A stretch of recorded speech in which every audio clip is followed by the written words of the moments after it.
రాత్రి పౌర్ణమి. ఆకాశంలో చంద్రుడు మబ్బుల నడుమ దాక్కుంటూ వెలుగులు చిమ్ముతూ ఉన్నాడు.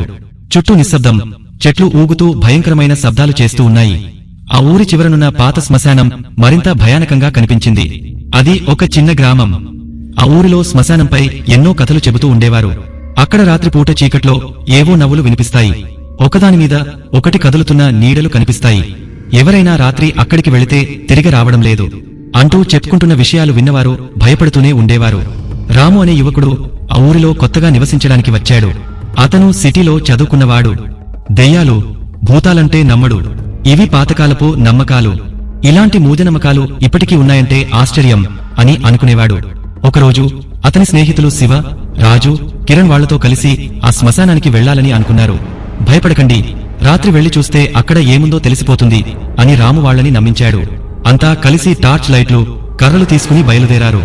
రాత్రి 10 గంటలకే ఆ ఊరు నిశ్శబ్దంగా మారిపోయింది. ఆ చీకటిలో వాళ్ల అడుగుల శబ్దాలు మాత్రమే వినిపించాయి. శ్మశానం దగ్గరికి చేరుకోగానే వాతావరణం మారిపోయింది. ఒక్కసారిగా చెట్లు గలగలమంటూ ఊగాయి. రాము ధైర్యంగా ముందుకు నడిచాడు. ఇదంతా మామూలే, భయపడాల్సిన అవసరం లేదు అని అన్నాడు. కాని శివమాత్రం నాకు ఏదో క్షణక్షణానికి భయం వేస్తోంది. మనం ముందుకు వెళ్లడం మంచిది కాదు, వెనక్కి వెళ్లిపోదాం అని చెప్పాడు. రాము వినలేదు, ముందుకు వెళుతూనే ఉన్నాడు. అప్పుడే ఓ పెద్ద చప్పుడుతో పక్కనే ఉన్న పాత చెట్టు కూలిపోయింది. అందరూ ఒక్కసారిగా వెనక్కి దూకారు. అప్పుడు శ్మశానంలో నుంచి ఓ నవ్వు వినిపించింది. ఆ నవ్వు చిమ్మ చీకటిలో ఎక్కడి నుంచి వచ్చిందో తెలియదు. ఒక్కసారిగా ఓ తెల్లటి నీడ కనిపించింది. ఆ నీడ ముందుకు వచ్చి వారికి అర్థం కాని భాషలో మాట్లాడింది. అందరూ గుండెల్లో దడతో నిలబడ్డారు. ఈ స్థలాన్ని వీడి వెళ్లిపోండి, లేకపోతే ప్రాణాలు కోల్పోతారు అని ఆ నీడ గట్టిగా అరిచింది. అక్కడ ఉన్న మంటల్లో ఒకటి మెల్లగా వెలిగింది. ఆ వెలుతురులో రాముకి ఒక శవం కనిపించింది. అది చాలా పాతది, కాని రక్తపు మరకలు ఇంకా మిగిలే ఉన్నాయి. రాము ఇది ఎవరిదో తెలుసుకోవాలి అని అంటాడు. ఆ సమయంలో ఆత్మవారి దగ్గరకు వచ్చి మాట్లాడింది. నన్ను ఈ స్థలంలోనే హత్య చేశారు. నా ఆత్మ ఇప్పటికీ ఈ స్థలంలోనే ఉంది. నా శవాన్ని ఎవరూ గుర్తించలేదు. నాకు న్యాయం కావాలి. నాకెవరైనా సాయం చేస్తారా అని అంటుంది. రాము ఆత్మను ప్రశ్నించాడు. మీ పేరు ఏమిటి? మీకు ఏమైంది అని అడిగాడు. ఆత్మ తన పేరు సుజాత అని చెప్పింది. ఆమెను తన భర్త ద్రోహం చేసి మరొకరితో పెళ్లి చేసుకోవాలని చంపేశాడట.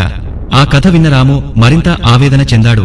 మీకు శాంతి కలిగించడానికి మేము ప్రయత్నిస్తాం అని అన్నాడు. ఆత్మకు న్యాయం చేయడానికి రాము తన స్నేహితులతో కలిసి పోలీసులకు సమాచారం అందించాడు. పోలీసులు విచారణ చేసి నిజంగా ఆ శవం సుజాతదేనని నిర్ధారించారు. ఆమె భర్తను పట్టుకున్నారు. అంతా మిగిలిన విషయాలు సర్దుబాటు అయ్యాక రాము మరోసారి శ్మశానానికి వెళ్లి ఆత్మను పిలిచాడు. ఆత్మ నవ్వుతూ, మీరు నాకు న్యాయం చేశారు, ఇప్పుడు నేను శాంతి పొందగలను అని చెప్పి ఆకాశంలో కలిసిపోయింది.